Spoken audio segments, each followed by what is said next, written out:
Indonesia. Ya, ini adalah Huawei P50 Pro yang akhirnya masuk resmi ke Indonesia. Ya, Huawei P50 Pro sekarang udah masuk resmi ke Indonesia di awal 2022. Mari kita lihat isi boxnya aja langsung. Ya, tentunya di sini ada unit dengan screen protector yang sudah terpasang, ada charger 66 watt Huawei Supercharge, lalu ada kabel USB Type-C, ada soft case-nya, ada SIM card ejector, dan ada paket dokumennya. Untuk adapter Type-C to headphone jack memang nggak dapet sayangnya ya. Nah, untuk desain, Huawei menyebutnya sebagai dual matrix camera design. Untuk opsi warnanya ada dua, ada golden black dan ada cocoa gold. Nah, yang kami tes ini yang cocoa gold ya. Back covernya dari kaca dengan frame dari aluminium. Oke, di sisi belakang ini adalah sistem kamera utama Huawei yang disebut sebagai dual matrix camera. Tapi bukan berarti jumlahnya hanya dua ya.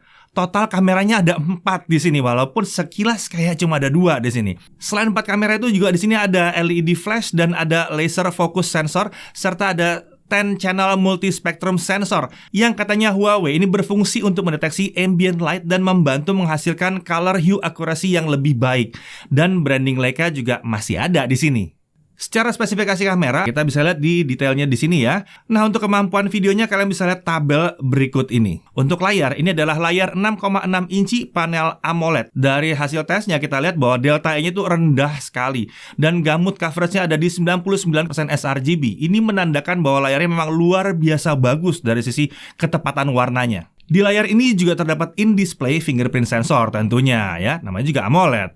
Untuk spesifikasi internalnya dia pakai Snapdragon 888 4G, 5 nanometer. Iya, ini versi 4G-nya. Kemudian untuk baterai 4360 mAh. Nah, untuk chargernya kalau pakai kabel dia bisa pakai Huawei Supercharge 66 watt yang disertakan dalam paket penjualan Indonesia. Untuk wireless dia bisa pakai wireless Huawei Supercharge 50 watt, tapi ini chargernya dijual terpisah. Untuk fitur keamanan dia pakai in-display fingerprint, ada face unlock juga. Untuk OS dia pakai EMUI 12. Tidak disertakan di About Phone ini pakai Android berapa, tapi aplikasi seperti SIP-UZ dan AIDA 64 membacanya sebagai Android 11. Sementara untuk HarmonyOS sampai saat video ini dibuat memang belum tersedia. Oke, kalau soal Google ya udahlah ya, nggak perlu dibahas lagi. Udah tahu semua ya kondisinya seperti apa. Tapi kita sudah pernah punya video yang sebelumnya mengenai cara memakai smartphone Huawei untuk keseharian. Silahkan dicek dulu video itu kalau penasaran. Singkatnya, aplikasi-aplikasi populer udah mulai banyak tersedia. Misalnya kita contohin di sini ya, Facebook bisa, Instagram bisa ya, WhatsApp ya bisa juga, TikTok apalagi itu sih pasti bisa.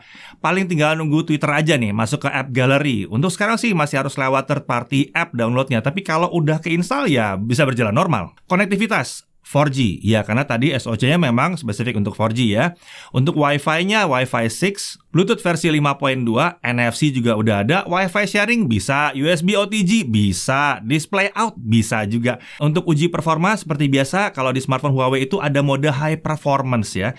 Biasanya kalau mau gaming berat atau misalnya mau lihat potensi performa terbaiknya, pakai mode ini. Nah, sekarang kita lihat dulu bedanya mode biasa, performance mode, dan bagaimana kalau kita bantu pakai kipas dalam pengujian benchmark, ya.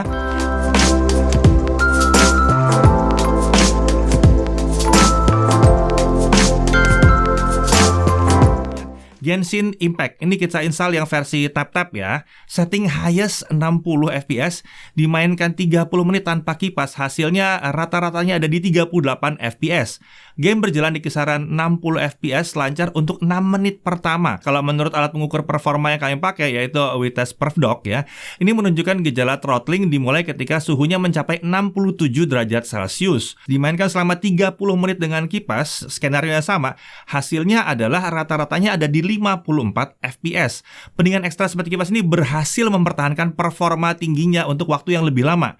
Ini perbandingan frame rate antara pakai kipas dengan nggak pakai kipas. Bedanya cukup jauh ya fluktuasinya ya. Untuk charging, kita pakai charger bawaan ya. 0-50% itu hanya butuh waktu 17 menit. Sementara dari 0 sampai penuh itu butuh waktu 49 menit. Ini oke sih. Oke, sekarang kita beralih ke pengujian kamera, tapi tentunya bareng sama Chris ya. Oke, jadi di tangan saya kali ini sudah ada Huawei P50 Pro nih teman-teman. Jadi langsung aja kita lihat kemampuan kameranya seperti apa. Jadi ini saya lagi nyobain kamera selfie-nya. Saya rekam di resolusi Full HD 30 fps. Yang saya pengen lihat pertama itu adalah kemampuan mikrofonnya ya untuk merekam audio. Kalau saya boleh menilai sih, mikrofonnya itu udah bagus banget. Saya udah suka nih sama hasil mikrofonnya. Jadi emang dalam menangkap suara dia udah kualitasnya udah bagus, jernih, lumayan bersih. Jadi memang mikrofonnya udah kelas flagship lah. Sekarang kita lanjut ke pengujian berikutnya, tapi saya akan voice over via ruangan indoor aja ya.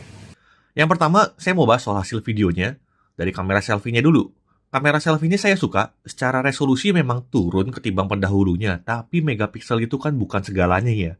Hasilnya tetap bisa tajam, detail, skin tone yang dihasilkan juga cukup natural. Dynamic range terbilang standar aja, misalnya menghandle pencahayaan sulit seperti backlight ini, background kurang ketangkep, tapi wajah masih bisa ditangkap dengan sangat jelas. Urusan stabilizer juga aman, nggak ada masalah. Selayaknya smartphone flagship sejati, semua resolusi video distabilkan tanpa kompromi. Hal yang luar biasa dari kamera selfie-nya ini adalah sudut pandangnya ya. Karena kamera selfie-nya ultra wide, mantep banget nih. Lalu yang gak kalah menarik adalah kamera selfie-nya autofocus. Udah ultra wide, autofocus pula. Di kondisi gelap, kamera selfie-nya masih bisa diandalkan, noise-nya minim, detailnya masih cukup dapat. Pindah ke kamera utamanya, tentunya ini kamera yang detailnya paling tinggi ya. Dynamic range terbilang udah aman, jelas handling pencahayaannya paling oke ya, stabilizer juga gak ada masalah, tersedia di seluruh resolusi. Urusan autofocus juga gak ada masalah, lancar-lancar aja. Saat kondisi malam, hasilnya kayak begini nih.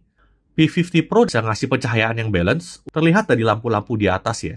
Lanjut ke kamera ultrawide-nya, hasilnya kayak gini. Detail termasuk standar, jelas nggak bisa dibandingin sama sensor utamanya ya.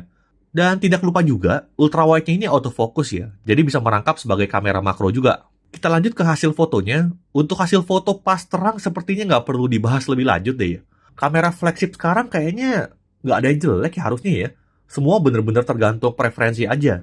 Dari kamera ultrawide sampai tele, hasilnya detail dan tajam.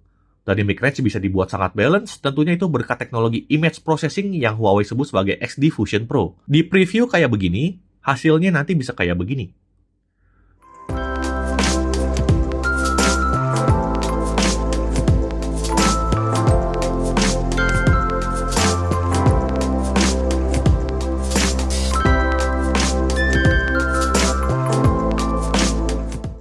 Oke, jadi gimana kameranya? Luar biasa ya. Oke, kita lanjut lagi ya.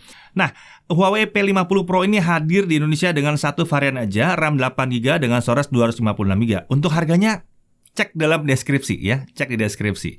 Jadi kalau kalian nyari smartphone resmi dengan kemampuan fotografi terbaik, ini adalah pilihan yang cocok banget buat kalian. Generasi sebelumnya aja masih susah buat ditandingi ya, apalagi yang satu ini ya.